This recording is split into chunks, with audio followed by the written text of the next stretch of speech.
Okay, we're going to start this rather abruptly, David. We're talking about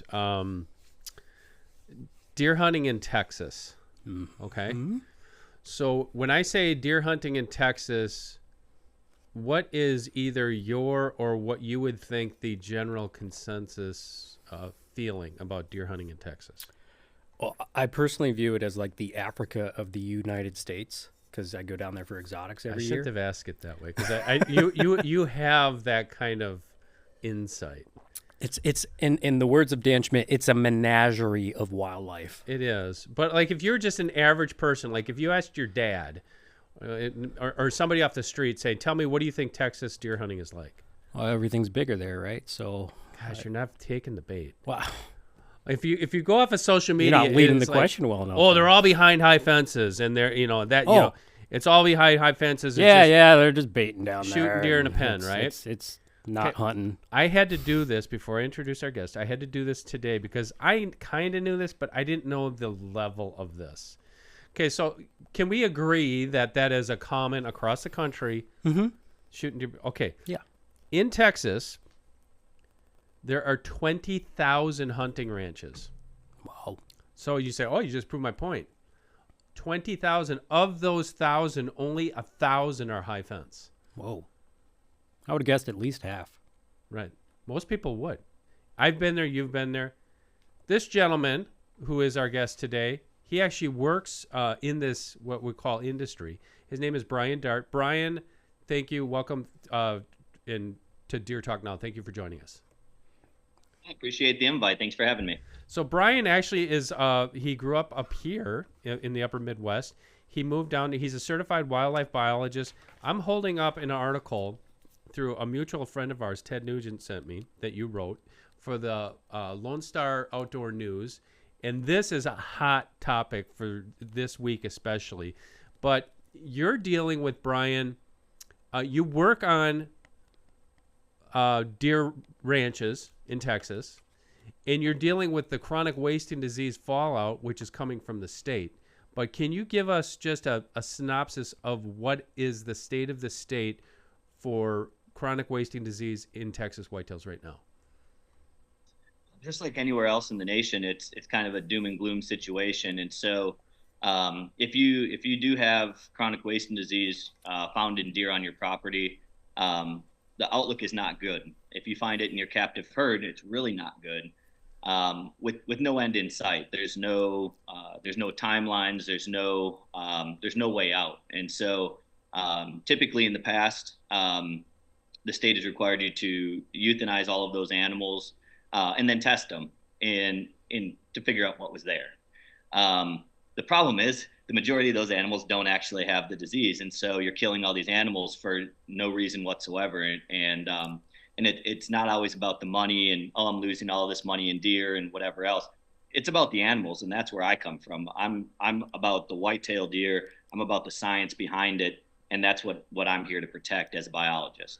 So as a biologist, you said something there that kind of intrigues me when you say it's gloom and doom, especially if you find it in a high fence. Now, when we're talking high fences, and more research I did here, and I do know most places in Texas are measured by thousands of acres in a high fence.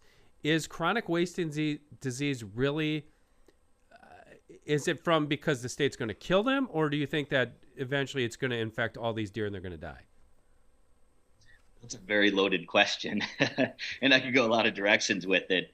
I guess as far as that goes, there's a very low prevalence across the entire state.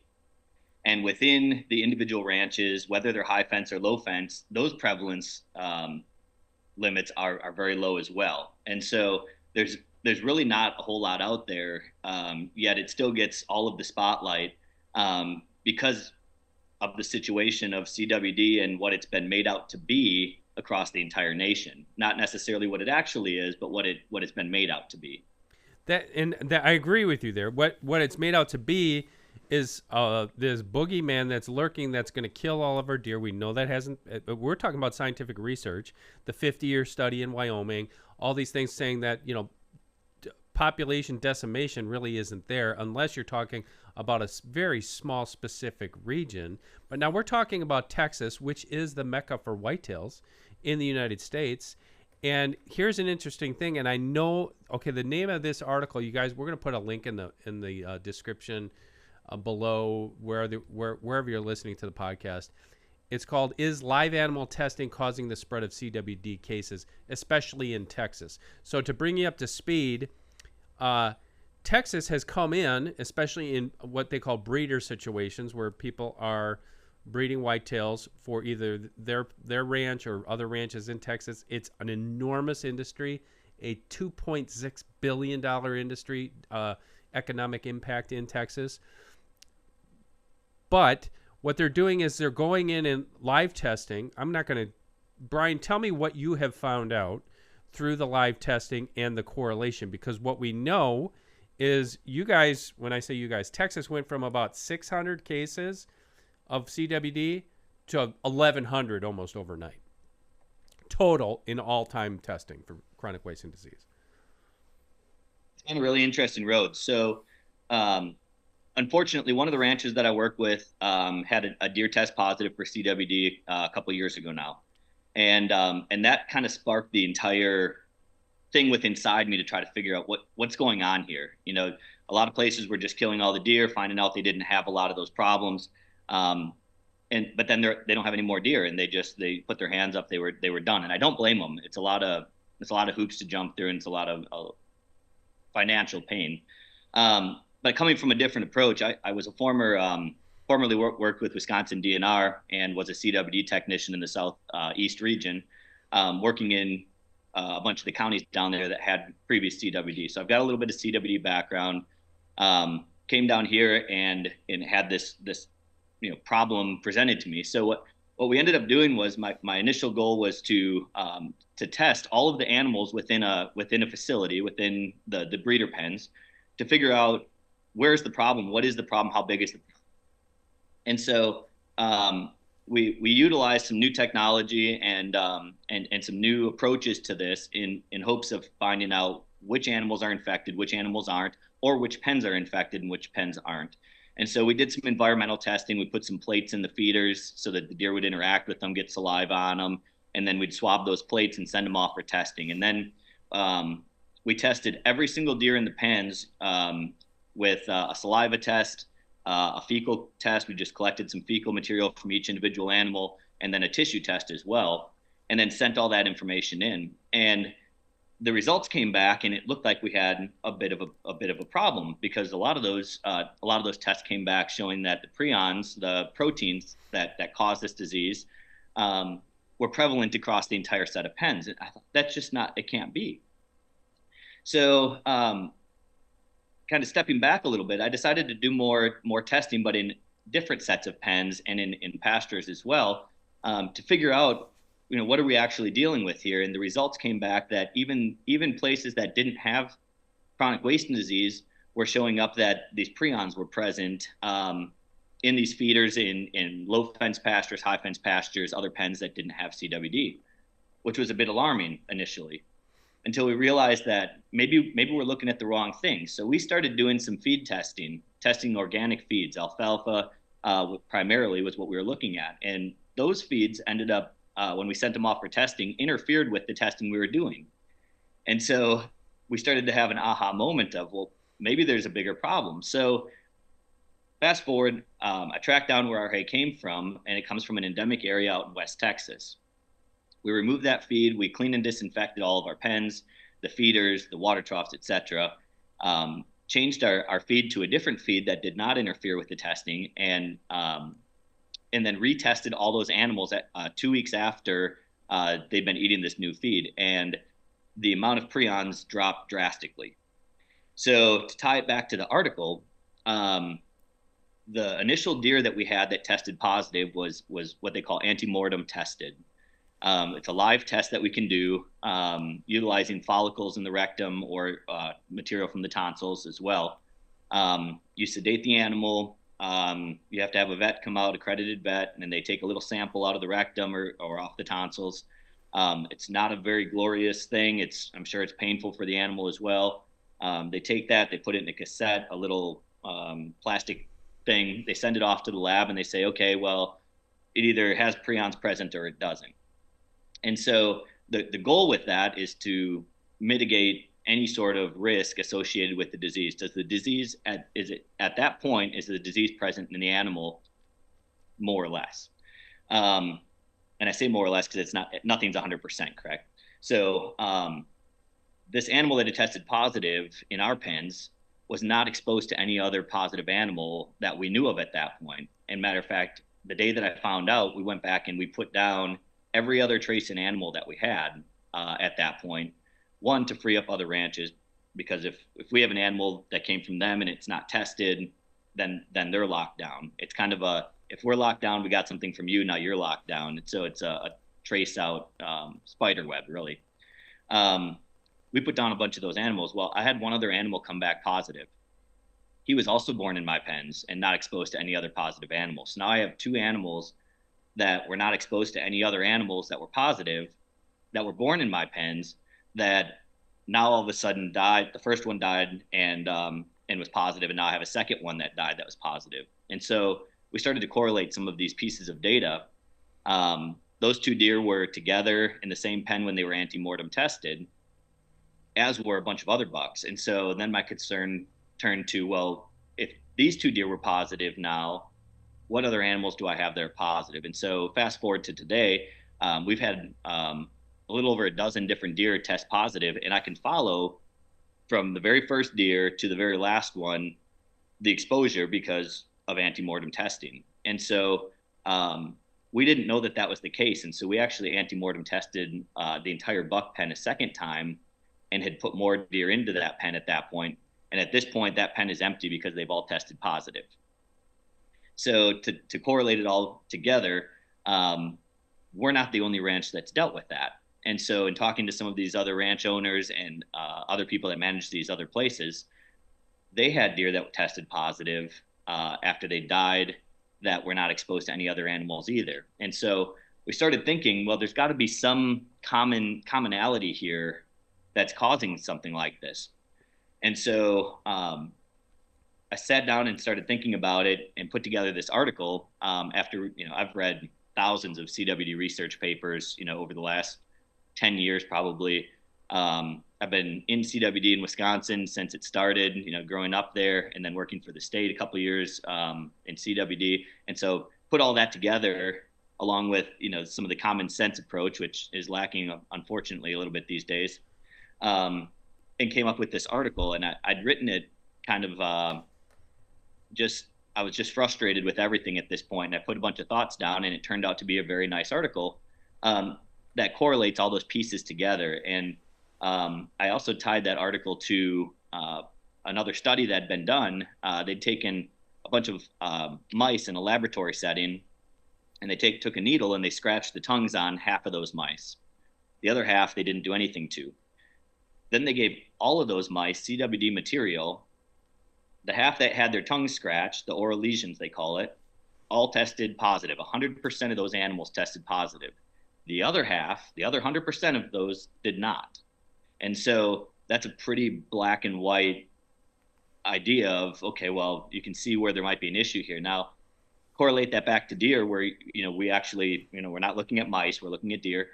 And when you go and put that open wound in the rectum that's directly connected to the lymphatic system, which is where those prions accumulate, if you have a low volume of those prions, a low dose of those prions that can move through those animals continuously without infecting them, but now you open that up, you've just dropped the infectious amount from, say, scientifically 300 nanograms is what the infectious dose is going to be when they inoculate, when they give it to them on purpose. So maybe it drops from 300 down to 10. I mean, I don't know. I'm speculating. I imagine it would be a lower amount because you're removing that barrier and directly depositing them into that system in the same way they did with the mice into the tongues of those. And so when you start looking at different feed types, and feed was one big piece that I looked at, but the reality is, and science shows, these misfolded proteins, these prions as they call them, are present everywhere. I mean, they're they found them in the water in Fort Collins. They find them in soil. They find them in plants. They find, I mean, in dust. And when you think of, most people can't picture what 300 nanogram of anything is. I mean, you're talking a tiny particle that's so small, you can't even see it with the bare eye, is all it takes to actually infect an animal. And so putting all those pieces together and then correlating it across a bunch of different ranches, it really started to make sense. And then in addition to that, the time frame from when people started to ante-mortem test to do the live testing to when the number of positive animals in Texas really took off in captive herds was about 12 months after they initially started doing the testing, which directly correlates to the incubation time of the disease in these animals. And so depending on genetics, I'm sure, genetics is a huge part of what we're looking at right now across the whitetail world. I mean, everyone's looking at genetics. Dr. Seabury is doing great work on that side of things. The genetics are going to play a role in that. And we actually saw that within the herd that we were working with, that based on the genetics of the alleles at different locations, indicated how fast those animals were going to become positive or potentially start showing signs of actually having CWD. And it's a very difficult thing to diagnose, when you look at it. People tell you, well, a deer that has CWD is going to be emaciated, it's going to be drooling, it's going to be lethargic, it's, all these things. But what they don't realize is pneumonia, which they say is the #1 killer in CWD deer, is very prevalent in animals. And so in captivity, even in the pasture, which is what we call our ranches, out in the high fence free range or even just, free range, out in the pasture, I completely lost my train of thought. Well, no, that's okay. So you're talking about, we had Dr. Seabury on. We're going to put that link in the comments because this is just fascinating discussion. But when you're talking about, one thing that you brought up there, Brian, is with the misfolded proteins, you say they're everywhere. So these deer that were being live tested were picking up these misfolded proteins. It could have been anywhere, or what? Or do you speculate that it was mostly in that feed that you have since eliminated? So that's a multifaceted piece. So the ranch that these animals tested positive on used to house a lot of sheep and goats historically. Wow. In this area. Wow. So we'll correlate all that back together, and you see where I'm going with this. Absolutely. So it originated more than likely with scrapie and sheep. And so large numbers of sheep and goats, especially down here in South Texas, on these lands, these prions do not break down. They sit in the soil for a long time. We don't get the rain that you guys do up there. And so these last couple summers have been very hot, very dry, very dusty. If you go and ride around in an open vehicle, a UTV, a Jeep, a four-wheeler, and you come back and blow your nose, it's pretty gross. You're just breathing all that stuff in. Now imagine being a deer living in a pen or out in a pasture where it's hot and dry and you're breathing that in while you're eating and everything else. You are very easily intaking, prions that are in the soil. And in addition to that, where it ties together with the feed part is because we went and tested those individual feeds and saw that with certain feeds, we had a very high reaction. And then when we changed feeds, we did not. That was the biggest impact, I think, in what we were looking at, as far as making a change to reduce the amount of protein, misfolded proteins that we were exposing those animals to. This is fascinating. This is blowing my mind because I can see where these next steps, like, if you just try to think of it simply, I think that's where we always get misguided.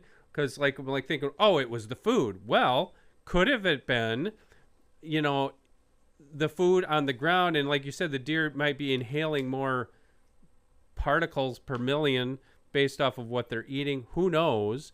But this now goes to the point that I'm assuming, and I don't know this, you can tell me, Texas Game and Fish decided at some point that we need to start live testing all these facilities to speed this up. But at the same time, it sure sounds like it's making this a lot worse. So that's the concern. That's my concern for sure. And I know a lot of other people are probably concerned with it at this point as well. So um, Texas Parks and Wildlife mandated live animal testing in captive herds.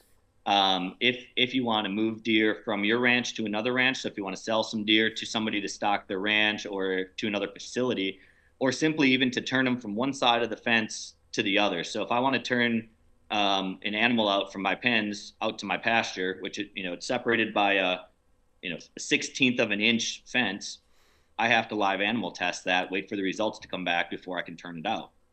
And so because they've mandated that, and now with these correlations, the big concern would be that you are causing these large outbreaks across the state if those prions are present in those areas. And that's a caveat that you need to remember is not everywhere has large amounts in the soil. Not every animal everywhere's had a lot of sheep and goats. Not everyone is going to be getting hay from an endemic area, though you're going to see this continue to travel and move around. It's just a wave that moves through, and there's no stopping it. And that's another piece that we really need to look at in CWD management is this disease is here. It's only going to continue to spread and move around, and it's they put out this big doom and gloom aspect of it, but in the end, when you step back for a second, and I always remind people, just step back for a second, look at the big picture. Why are we so concerned about this? Well, because the deer are dying, and because people could get this, and it could make them very sick and cause these issues. But from my experience, when I worked with Wisconsin DNR, part of my job was calling people and saying, hey, your deer tested positive. CDC recommends not eating. You give them an entire preamble. 70 to 80% of the people that I talked to said the deer was healthy when I shot it. It was the only deer we got. It feeds my family. We've already started to eat it. It's a process. And we're going to continue eating that animal. 70 to 80% of those people I talked to. Now, we didn't record those numbers at that time, but historically they have. And so those numbers that were recorded were closer to 50% of those people that knew they had positive animals still said they were going to consume those animals. Whether they did or didn't, I don't know. But that's pretty high numbers of people that were knowingly consuming these animals. And those were the ones that tested them, that knew they were positive, not somebody who didn't test them and didn't know. And that's over the last 25 years now, 25 years that Wisconsin's had CWD, and still there hasn't been any issues. Now, I'm not saying that there won't ever be some issue that arises from somebody who is immunocompromised or something like that. It's possible. It's not very probable. And we've seen that through different studies as well. So that's number one. The concern is not really there on the human aspect side. And so, when you look at that part, but then you look at, well, are deer dying everywhere? Are you finding deer, on the landscape? And, obviously EHD is a big killer. Anthrax down here is a big killer of deer. Pneumonia is a big killer of deer. You don't see a lot of CWD dead animals on the side of the road. And so, when you start looking at population numbers, obviously I can speak to the Wisconsin numbers. I'm very familiar with those. And I'm, it's kind of a horse that's been beaten a bunch of times now, but those high prevalence counties that used to be the disease eradication zone, those numbers are either, very, very stable at this point or are continuing to increase, looking at confidence intervals. And of course, there's the new study that came out, I think it was early this year or late last year, the Collard study from Southern Wisconsin, that still showed those, despite, if you read through that study, it shows the population growth potential is lowered, but the population is still increasing. And so Mother Nature has a way of working through these problems and figuring this out, and will continue to do so, over time, to the point where localized herds and local individuals are going to have issues, potentially, or are, and that's going to move around a little bit, but you're not going to have widespread, big scale die-offs, based on historical data and the science that we have at this point. Deer Talk Now is brought to you by The new Gen 4 series by Hoyt. These bows have a new 5-module system where every inch of draw is optimized for speed and efficiency. Their most advanced cam system is able to reduce torque and improve that natural point of aim.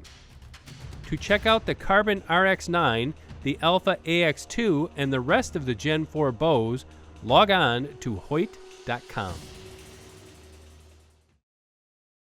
We're absolutely not, and I agree with you on that. This is fascinating insights that you're providing here, Brian. Let me ask you, and I think probably, I'm going to guess you're the only biologist that's going to answer this question for me, because I've had many of your colleagues and probably mentors who never have answered this question to me. Brian, you personally, I find this fascinating. You've worked ground zero in Wisconsin on chronic wasting disease. You're dealing with the biggest state in the country. You personally, from a human health aspect, are you worried about chronic wasting disease? Not. And this is, I'll give you one question back. And this is a question I love to ask people, whether they're very well educated on CWD, very well educated in personal health, animal health, etc. Is if you shot a deer and it was a big healthy deer and you did not get it tested and it was in an area that had a higher prevalence rate, would you eat that deer? I would. My response would, 100%. In the same way, in the same breath, if I shot a deer and it had a big abscess on it, or looked like it was losing weight, or there was something wrong with it, would you eat that deer? Absolutely not. I would not. And that's the common sense approach. And so the reality is, if you do have a concern, there's testing available. You can pull a sample, you can take ahead to a station, you can send it in, a vet can pull a sample for you. There are options. If you're concerned about it, great, get it tested. And if it's positive, don't eat it. And if it's not, great, enjoy it. But you're seeing this big swing of individuals, hunters, Wisconsin, Texas, et cetera, that have gotten to the point, they look at the science, they apply a little bit of common sense and go, what are we concerned about at this point? If it's big and it's healthy and it looks fine, I'm going to eat it. And so, like I said, I've talked to numerous people in healthcare, animal health, scientists, people who are, in the deer industry, other ranchers, people in the hunting industry. And I ask them the same question every single time. And it's pretty unanimous that if the deer was big and healthy, looked fine, even if it's from an area that was endemic, it still makes darn good jerky, and you can eat it without a whole lot of concern. And that's the example I've often used when, now I want to steer this into the other aspect, because I think most hunters, especially people listening to this podcast, are going to absolutely agree. They probably take the exact same approach. But the guys that are on the fence, and those are normally the guys that are swayed by somebody in their family, they'll say, well, I don't know. And I'll say, okay, I'm going to pose a question to you, is do you have your strawberries tested for paraquat? And they're like, well, what's that? I said, well, it's the most common herbicide used in California on your strawberries and your broccoli. And well, I don't know what you're talking about. I'm like, well, there you go. We know that causes Parkinson's. There's 100% absolute science there. There's zero science that shows that chronic wasting disease does anything to human health. And they say, well, now here's the question within that example is, I know this is a fine line, but is this a fear-mongering tactic that has just been adopted by states, or are states so far out of straws to pull that they don't know what else to do in that fact that they're testing for chronic wasting disease so aggressively? So based on conversations with people who are involved in making the decisions in various states in regards to CWD management, more often than not, I hear the response of, we don't know what else to do. We don't know what to do. Whether you're talking about targeted removal, the sharpshooting and things that go on with that, and you point out, well, that's never been successful. It hasn't been successful. Illinois did it for years and years, and they thought they were doing a great job and keeping the numbers low, and boom, look where they're at now. They've got high prevalence in some of those areas. Wisconsin did the same thing, killed 170 some thousand animals, if I'm not mistaken, in that disease eradication zone, and look where it's at now. So a lot of these states don't know what else to do other than test. But the problem with that is testing is a tool. It's not management. And so you test and you test and you test and you test and you find it. Well, then what? Well, now we know we have it there. And so the state response at that point is, well, we need to test more. But the common sense side of that says, well, you already know it's there. Why do you need to test more? Well, we need to know how much do we have? But that's still not management. And so when you start looking at the important parts and I looked at the PR side of it, and especially in Wisconsin, there was lots of very good studies done there. One of my former professors, Dr. Holzman, did a lot of big studies in Wisconsin. He was very prominent in some of that. You start looking at successes in CWD management, and I can't find any. All of these different states are trying different things, but nobody's been successful with it. And again, you come back and you go, well, but what are we concerned about? Anyway, the states that don't know what to do are just putting pieces out there. And so you look at, like Texas, the commission here that oversees parks and wildlife, I mean, literally uttered those same words at a previous commission meeting. We need to do something. Instead of kicking the can down the road to see what actually works, we just need to do something. Let's throw something at the wall and see what sticks. But unfortunately, antemortem testing is one of those things that they decided they wanted to do, and now potentially that's making the problem even worse, in the captive side anyway, versus looking at other approaches to living with CWD, which is potentially the next step in actually CWD management. What is the risk here that Texas? I'm looking at the numbers here. If we're just looking at deer breeding operations in Texas, we went from 980 in 2021 to 683, 30% drop by 2 years later in 2023. I don't know what it is today. What is the gamble that the Texas Wildlife Department is facing here? And I know what the answer is, and I don't think it's a good one.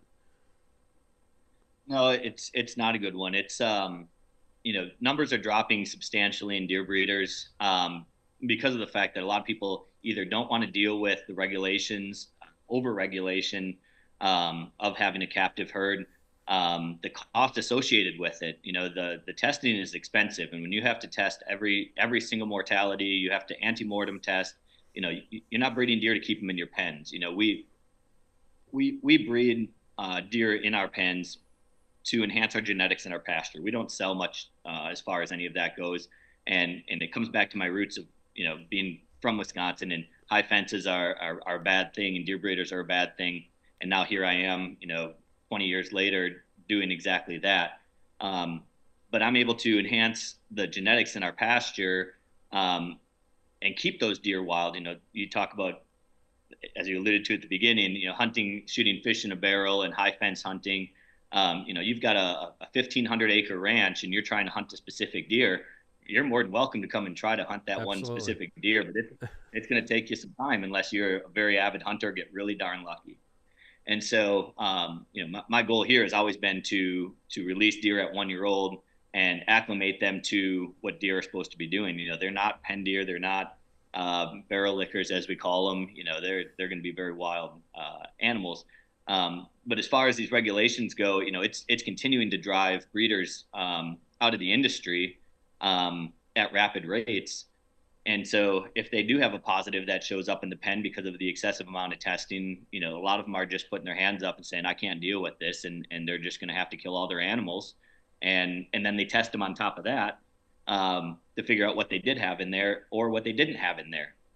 I agree with you, Brian. And one thing I would say, I didn't mean to cut you off there, is be careful. If you're listening to this podcast or watching this podcast, be really careful what you say, because you'll say, oh, good, they don't need them anyway. We don't want that. Just educate yourself on this, please. There is one ranch in Texas, the King Ranch, 825,000 acres. Can you even wrap your head around that? Can you wrap your head around 15 or 20 or 30,000 acres? You can't. And you'll say, well, that's Texas. It doesn't affect me. It should affect you, because if you look at the principles as to what decisions are being made and how they're being made, like he just said, they're literally throwing a dart at the board, no pun intended there, and saying, we have to do something. Well, do you really? And if you do, what's the consequence? The consequence, again, is a $2.6 billion a year business, deer hunting in Texas. And okay, if you're in Kentucky or Ohio or Iowa, wherever you are, that same mentality is not being, if they're saying we're going to come in there and we're going to do sharpshooting, like Brian said, or we're going to, whatever we're going to do, he's worked on both ends of this. It doesn't work. So we need the common sense solutions that you alluded to. What would your comments, if you were king, if you were the deer czar for North America, what is the common sense solution for any given state's CWD approach? So the first approach would be involving the people. I think people management is deer management is CWD management. And so being transparent with what we're dealing with from the get-go, setting timelines. This is the management strategies we're trying to impose here. Here's how we're going to measure them, and here's the end, where if we reach this at this point, this is what we're going to do. And actually have a plan, which I don't know of any states really at this point that do. As I alluded to earlier, make testing available, especially free of charge. If people are concerned about, whether a deer does or doesn't have this disease, and it concerns them, if they have an autoimmune disease, if they are, predisposed to any other health issues, by all means, get your animal tested. But if you're just a normal hunter, you're somebody who has a ranch, and you just want to have deer and they're healthy and everything is fine, continue with what you're doing. Continue moving forward with raising animals, with hunting animals, with enjoying the meat, with enjoying the camaraderie and the culture that goes with it. And I would probably continue, research on a lot of this as well. I mean, that's where this money should be going versus, spending all this money into testing and everything else. Testing is a tool, and we've tested the heck out of this stuff. The more you test, the more you're going to find. I mean, that's just the way it goes. But more management into all the different, or more research into all the different facets of CWD to answer, more questions. There was a great opportunity that got missed here in Texas with a state-owned herd. They thought they'd found a positive. I don't know if you're familiar with this or not. They thought they'd found a positive in the state herd. They had 50 years of data on this herd, and they went in and preemptively killed every animal in there. Wow, no, only to not have it confirmed by NVSL, the national lab in Iowa. Problem is you can't pull those bullets back. Wow. And so they had this facility with potentially positive animals that they could have done research in. I mean, a great opportunity, and instead they killed them all. And so that's one of those things. If I was in charge and there was a positive facility, the owner willing, those are great opportunities to experiment and try things, especially on these high fence places that are, semi-contained already. That's what we were trying to do, and continue to do. We're learning more from the private research that we do here than what the state is learning, by not doing anything. Wow, that is fascinating, Brian. So let me ask you this question. Sorry, because this stuff is like now winding through my brain here pretty fast. Have you personally ever seen a deer that appeared sick that eventually did test positive for chronic wasting disease? When I went for state of Wisconsin, yes. I got a call one Sunday to go and look at a deer that was actually outside of the containment zone. As you know, the highways and roads are typically the boundaries of those. Of course, deer don't understand that. So this one was just north of the highway, just over the line. And it was a clinical situation. The deer was literally standing in somebody's front yard, emaciated, snot and drool coming out of its face, and just kind of walking in circles. And so myself and a county sheriff went out there and put it down, and that deer did test positive. but to say that deer, I mean, it was clinical symptoms of what they described chronic wasting disease. A picture of it would have been, the typical picture. Um, in order to definitively say that that animal has CWD and that's what killed it, you would need to look at the brain to see if it has vacuoles, the actual holes in the brain that cause the spongiform, being a spongiform disease, um, to say that yes, this deer died of CWD. And a follow up question to that: in all the work you've done in, especially in Texas, has anyone ever? Have you ever? Well, that's the only one you've ever seen. Have you ever heard of or known of cases that came across as classic, I guess you would say, even though that's a whole column that I wrote was like, there is no classic, because I'm using the same photos from 2002 because we don't have photos, because I made the same point that you did. If you have a controlled situation where there's chronic wasting disease, why in the hell are we not doing research on those animals? But anyways, has anybody actually seen cases where you have a high fence, you have a breeding pen or whatever, there's a deer in there that's showing signs like this thing could have chronic wasting disease, where people actually came and tested it and did different tests on it? So we've had some deer that, as I alluded to earlier, CWD in a deer looks like pneumonia, because a deer that has pneumonia could have CWD prions present, but it could not. And so they're going to look the same. And so when pneumonia is one of your biggest killers in a deer pen or in a pasture, this is where I was going earlier when I lost my train of thought. The symptoms, the classic look of that animal is going to be the same if that animal has just pneumonia or chronic pneumonia from living in tough environments down here in South Texas, where everything's going to poke, bite, or kill you one way or another. So I've seen deer that have pneumonia. I've seen plenty of them, and I've had some of those deer that have tested positive after the fact. And this is a comparison I did recently. I have a couple different facilities that I work with, and so I compared the number of deaths over the past 2 years in both sets of facilities, and then compared the cause of death in those same two facilities to determine whether pneumonia was a good indicator of a deer that had CWD or not, in a positive herd versus not detected herd, so a herd that's never been exposed or never had positive. And the reality was very shocking. Now, this is just two comparisons, and really to make it statistically significant, I need to look at a few more. But the number of deaths due to pneumonia in both of those two sets of pens was almost identical, plus or minus one deer, in a similar population. A handful of those deer that had pneumonia in the positive pen tested positive for CWD, and obviously none of the deer in the other set of pens that had pneumonia tested positive for CWD. And so when you're looking for this classic symptom of CWD, or the classic look of it, it is not discernible from a deer that just has chronic pneumonia from environmental conditions or any other situation that it's been involved in at that point.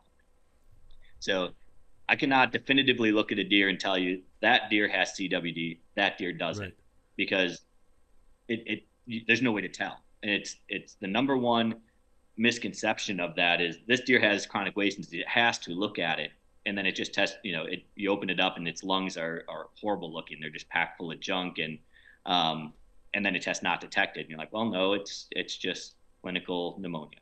That is an awesome. We need to clip that, because every single clip that goes viral, people will say that either about chronic wasting disease. I think EHD is probably much easier to pinpoint, especially if it's a deer standing in water and it's emaciated and that type of thing. Well, Brian, thank you so much for this conversation. I wish we had more hours, because I have so many more questions, but that just gives me an extra opportunity to follow up with you in the future. Where can people find, I know you work for Trinity Whitetails. Where can people find out more information about you personally and what you're working on?